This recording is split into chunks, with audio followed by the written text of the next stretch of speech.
Hi எல்லோருக்கும் வணக்கம். இனிய தீபாவளி நல்வாழ்த்துக்கள். பட்டாசு இல்லாம தீபாவளி இல்ல. அது மாதிரி குலாப் ஜாமுன் இல்லாம எந்த ஃபெஸ்டிவலும் கிடையாது. நல்ல விரிசல் வராம குண்டு குண்டு குலாப் ஜாமுன் எப்படி சாஃப்ட் அண்ட் ஜூஸியா, டேஸ்டியா செய்யறதுன்றத இந்த வீடியோல பார்க்க போறோம். இன்னைக்கு நான் இன்ஸ்டன்ட் மிக்ஸ் எதுவும் பயன்படுத்தலங்க. நான் கோவா பயன்படுத்தி தான் செய்ய போறேன். வாங்க எப்படி செய்யுதுன்னு வீடியோக்குள்ள போய் பார்த்துடலாம்.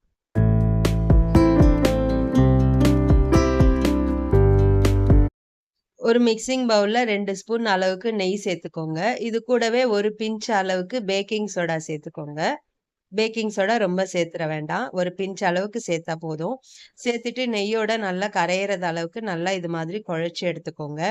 நம்ம மிக்ஸ் எதுவும் பயன்படுத்தல இன்னைக்கு. கோவால தான் செய்ய போறோம்.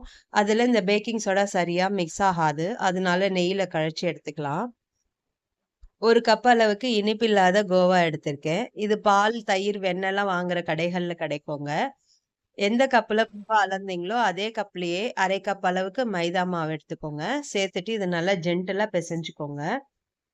நம்ம இதுல கோவால தான் செய்ய போறோம். ரொம்ப சாஃப்ட்டான இருக்கும் கோவா. இதுக்கு தண்ணி தேவைப்படாது. அப்படி உங்களுக்கு தண்ணி தேவைப்படுது அப்படின்னா, ஸ்பூன் கணக்குல சேர்த்துக்கோங்க. ரொம்ப தண்ணி நெறைய சேர்த்துறாதீங்க. எனக்கு தண்ணி தேவைப்படல. இது மாதிரி சாஃப்ட்டான மாவு பக்குவத்துக்கு பெசஞ்சு எடுத்துக்கோங்க. இது ஒரு 10 நிமிஷம் மூடி போட்டு வச்சிடலாம். அதுக்குள்ள நம்ம சுகர் சிரப் ரெடி பண்ணிக்கலாம். 1 கப்பு கோவா எடுத்திருக்கோம். இதுக்கு 1 கப் அளவுக்கு சர்க்கரை கரெக்ட்டா இருக்கும். 1 கப்பு சர்க்கரைக்கு 1 கப் அளவுக்கு தண்ணி சேர்த்துக்கோங்க. எப்ப பாகு எடுக்கிறதா இருந்தாலும் சர்க்கரையும் தண்ணியும் சேர்த்துட்டு கலந்து விட்ட பிறகு தாங்க கேஸ் ஆன் பண்ணணும். முன்னாடியே ஆன் பண்ணிட்டோம்னா சர்க்கரை ஒட்டி பிடிச்சுக்கும். அப்புறம் கேரமலைஸ் ஆயிடும். சர்க்கரை நல்லா கரையட்டுங்க.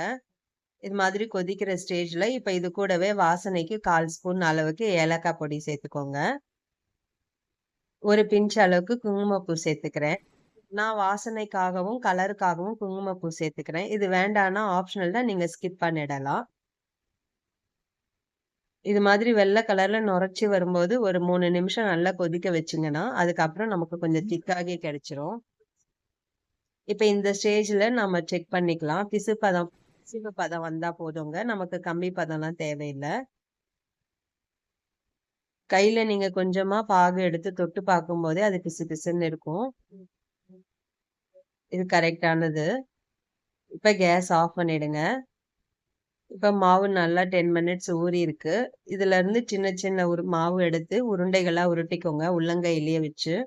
நீங்க மாவு எடுக்கும்போதே சின்ன உருண்டையா எடுத்து உருட்டிக்கோங்க. ஏன்னா, இது எண்ணெயில போட்டு பொரிச்சுட்டு ஜீரால சேர்க்கும்போது இன்னும் கொஞ்சம் சைஸ் பெருசாகும்.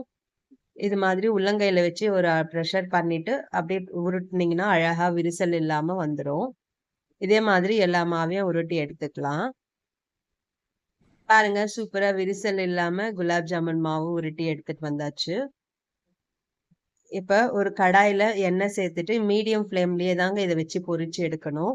பாதுஷா பொரிச்சு எடுப்போம் இல்லையா? அதே மாதிரி தான் பொரிச்சு எடுக்கணும். எண்ணெய் ரொம்ப சூடா இருக்கக்கூடாது. நம்ம முதல்ல குலாப் ஜாமுன் மாவுகள சேர்த்துட்டு, அதுவா மேல் எழும்பி வர வரைக்கும் வெயிட் பண்ணுங்க. லோ டூ மீடியம் ஃப்ளேம்ல தாங்க குக் பண்ணணும். இல்லன்னா மேல கலர் மாறிடும். உள்ள வேகாது. மாவாவே இருக்கும். நமக்கு ஜாமுன் வந்து டேஸ்ட்டா கிடைக்காது.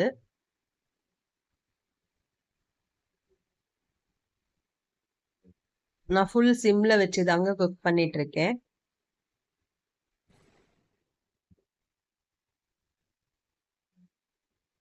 இது மாதிரி கரண்டிய வச்சு மேல தடவி மட்டும் குடுங்க. கரண்டிய போட்டு திருப்பிலாம் விட வேண்டாம். நம்ம கோவா சேர்த்துக்கிறதுனால மாவு வந்து ரொம்ப சாஃப்ட்டா இருக்கும். இப்ப பாருங்க, நிறம் மாறி வந்திருக்கு. எல்லா சைடும் ஒரே மாதிரி ஈவனா குக் ஆகணும்.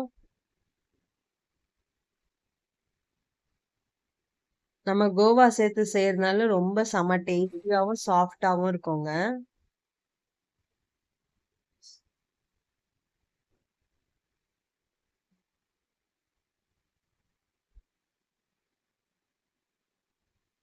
இப்ப பாருங்க, சூப்பரா நல்லா வெந்து கலர் மாறி வந்திருக்கு.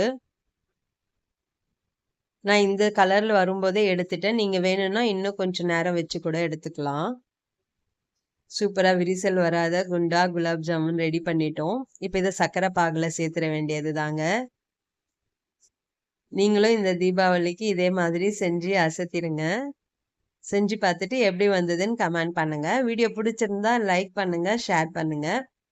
இன்னும் நீங்க cook with Sujini channel subscribe பண்ணலன்னா சப்ஸ்கிரைப் பண்ணிக்கோங்க. மினிமம் குவான்டிட்டியில செய்யும்போதும் மேக்ஸிமம் லவ்வோட செய்யும்போது சமையல் சுவையாவே இருக்கும். நாளைக்கு இன்னொரு வீடியோல சந்திக்கிறேன். பாய்.